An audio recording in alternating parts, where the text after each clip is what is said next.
Morning students, this is Vikrant Dixit from Ali Academy International School. Today I will teach you chapter number 9, Profit and Loss.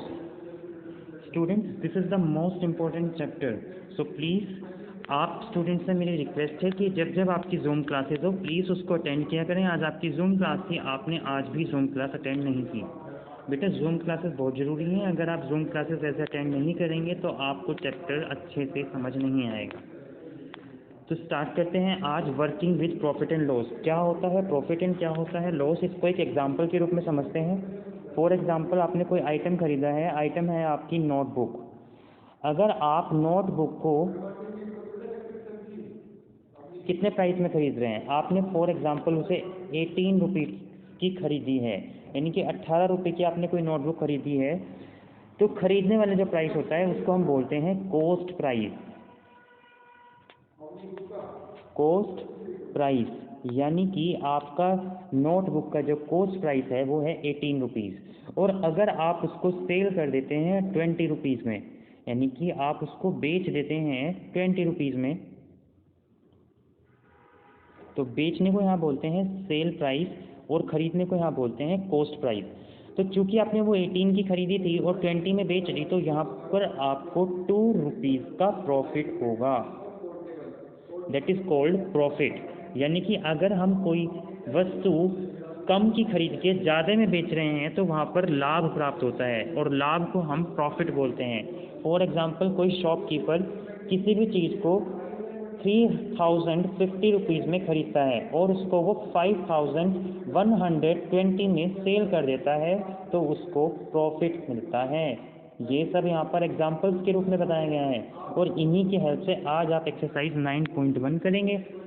For example loss क्या होता है अब वो भी मैं आपको बता देता हूँ। तो लॉस को समझने के लिए सपोज कीजिए आपने कोई पेन खरीदा, मीन्स पेन की जो कॉस्ट प्राइस है वो आपकी 6 रुपीज़ है, लेकिन आपने अगर उसे सेल प्राइस यानी कि आपने उसे 5 रुपये में बेच दिया है, तो आपको लॉस कितने का होगा। तो लॉस को निकालने के लिए क्या करेंगे, cost price minus sale price कर देंगे।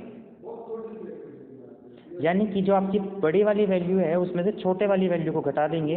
मीन्स 6 - 5 इम्प्लाइज दैट 1 रुपीज़ का आपको लॉस हो गया है। यानी हमेशा बड़ी में से छोटी वैल्यू को घटाना है। इस बात को आपको ध्यान रखना है कि बड़ी वैल्यूज़ में से ही छोटी वैल्यूज़ घटेगी, आप छोटी वैल्यूज़ में से बड़ी वैल्यूज़ को नहीं घटाएंगे। Is that clear? Hope so आपको समझ में आ गया होगा।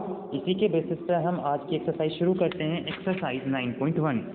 एक्सरसाइज 9.1 में सारे वर्ड प्रॉब्लम वाले क्वेश्चंस हैं। अगर आज आप जूम क्लासेस लेते तो आपको क्लियर हो जाता, लेकिन आज आपने जूम क्लासेस नहीं ली है स्टूडेंट्स, सो प्लीज़ अब इसको वीडियो के माध्यम से आप अच्छे से समझेंगे। Your first question is a shopkeeper bought a table for ₹250.50 rupees and he sold it for 300.50 rupees. Find his profit और लॉस। यानी कि जो हमने कॉस्ट प्राइस है वो यहाँ पे इन्होंने दिया हुआ है 250.50 रुपीज़, और जो हमें सेल प्राइस दिया हुआ है यानी कि कितने के हमने बेचा, तो वो हमें दिया हुआ है इन्होंने 350 रुपीज़। तो यानी कि हमारा यहाँ पे क्या ज़्यादा है, सेल प्राइस हमारा ज़्यादा है और हमारा कॉस्ट प्राइस कम है। तो sale price minus cost price करेंगे और sales price minus cost price is equals to होता है प्रॉफिट। यानी यहाँ हमें प्रॉफिट हुआ है। अब हमें बताना है कि हमें कितने का प्रॉफिट हुआ है, तो उसके लिए क्या करेंगे, 300.50 में से 250.50 को लेस कर देंगे।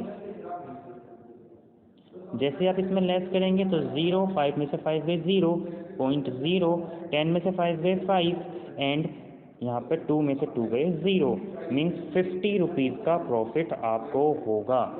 इस तरीके से यहाँ पे क्वेश्चन को करना है। होप सो आपको क्लियर हो गया होगा। नेक्स्ट है question number 2। Anil bought a basket, यानी कोई अनिल है और उसने एक बास्केट खरीदी और फ्रूट फॉर 175.25, यानी कि अनिल ने फ्रूट्स की बास्केट को 175.25 पैसे की खरीदी। क्वेश्चन नंबर 2 है, कॉस्ट प्राइस यहाँ पे दिया हुआ है बास्केट का 175.25 रुपीज़ हमारा कॉस्ट प्राइस हो गया। अब उसने कितने में सेल की है, यानी सेल प्राइस हमें देखा दिया हुआ है इन्होंने 150.50 रुपीज़। तो अब चूँकि हमारा यहाँ पे सेल प्राइस ज़्यादा है या कॉस्ट प्राइस ज़्यादा है, पहले ये चेक करेंगे। चूँकि हमारा कॉस्ट प्राइस ज़्यादा है means cost price is greater then sale price, तो इसीलिए आपको यहाँ पर लॉस होगा। और लॉस कितना होगा उसको निकालने के लिए 175.25 माइनस 150.50 को लेस करके लिखेंगे। तो 5 का 5 आ जाएगा और 12 में से 5 गई 7 आ जाएगा। 0.4 जो कि कैरी इधर चला गया और यहाँ पे 7 में से 5 गई 2, यानी 24.75 पैसे की लॉस हुआ। आई थिंक समझ में आ गया होगा। इसके बाद हम शुरू करते हैं क्वेश्चन नंबर 3, आप खुद से करेंगे। क्वेश्चन नंबर 4 पे आते हैं। क्वेश्चन नंबर 4 में उसने दिया हुआ है a shopkeeper got 5 dozen eggs, यानी कि किसी शॉपकीपर ने 5 डजन एग्स 100 रुपये के खरीदे हैं। 5 डजन उसने खरीदे हैं 100 रुपीज़ के। अब उसने उनको सेल किया है 12 रुपीज़ पर दर्जन के हिसाब से। चूँकि एक दर्जन में उसने एक दर्जन उसने बताए हैं 12 रुपीज़ के हिसाब से, तो 5 दर्जन हमारे हो जाएंगे 60, चूँकि 12 मल्टीप्लाई बाई 5 इक्वल्स टू 60। अब चूँकि हमने 100 रुपीज़ हमारा कॉस्ट प्राइस है और सेल प्राइस है हमारा 60, तो इसीलिए सेल्स प्राइस हमारा कम है, तो cost price is greater than sales price. तो 100 में से 60 को लेस कर देंगे, तो हमारा 40 रुपीज़ का लॉस में आएगा। यही उसने पूछा था कि did he make a profit और अ लॉस, यानी ये बताना था कि आपको प्रॉफिट हुआ है या लॉस हुआ है, और जो भी हुआ है उतने प्राइस को आपको लिखना भी है। तो student it's a important question, आ सकता है एग्जाम में, आप अच्छे से समझ लीजिए। नेक्स्ट है क्वेश्चन नंबर 5। क्वेश्चन नंबर 5 में उसने बोला है mister Pintu bought a car for 80,000 की कार की है and spent 15,000 on it's repair, यानी उसने 15,000 रुपये उसके स्पेंड किए हैं उसका रिपेयर करने के लिए। देन ही सोल्ड इट फॉर 95,000, तो उसने उसको सोल्ड कर दिया है 95,000 में, तो उसको प्रॉफिट हुआ या लॉस हुआ, और हुआ तो कितने का हुआ। तो 80,000 हमारा कॉस्ट प्राइस था, तो यहाँ पे कॉस्ट प्राइस हो गया 80,000 प्लस 15,000 उसके रिपेयर में लगे, तो 15,000 यहाँ पे आ जाएगा। 0,005 एंड 8 + 1 9, यानी 95,000 रुपीज़ की टोटल उसकी कार बैठ गई है, और 95,000 में ही उसने सॉल्व करी है। तो यहाँ पे क्या आंसर आएगा, तो इसका आंसर आ जाएगा no profit and no loss, क्योंकि हमने जितने प्राइस में खरीदी थी उतने ही प्राइस में हमने उसको सेल कर दी है। ये तो हमारा कॉस्ट प्राइस हो गया, और सेल प्राइस भी चूँकि हमें 95,000 ही मिला है, तो इसी वजह से यहाँ पे लेस देन 0 आ जाएगा। जब आप इसको लेस करेंगे तो no profit and no loss वाली कंडीशन बन जाएगी।